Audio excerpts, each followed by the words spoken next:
இன்றைக்கி நாங்கள் இந்தியா கூட்டணியில் தான் இருக்கிறோம். இந்திய அளவில் இந்தியா கூட்டணிக்கு நாங்கள் தலைமை தாங்குகிறோம்.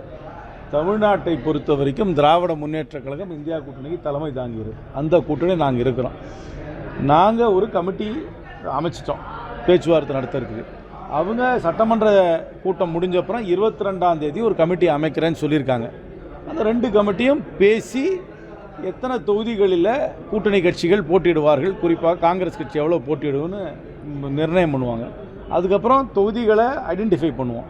எந்தெந்த தொகுதியில் காங்கிரஸ் கட்சி நிற்குன்றதை அடையாளம் காணுவோம். அதுக்கப்புறம் வேட்பாளர்களை தேர்ந்தெடுத்து பிரச்சாரம், கூட்டணியின் சார்பாக பிரச்சாரம் செய்து தேர்தலில் போட்டியிட்டு தேர்தலை சந்தித்து முடிவுகள் வரும். இதுதான் சீக்வன்ஸு. அந்த முடிவுகளுக்கு அப்புறம் என்ன நடக்குன்றதை அது அப்புறம் பார்த்துக்கலாம். இதுதான் இப்போ நடக்க போகிற சீக்வன்ஸ். கட்சியில் நிறைய பேர் நிறைய கருத்தை சொல்லுவாங்க.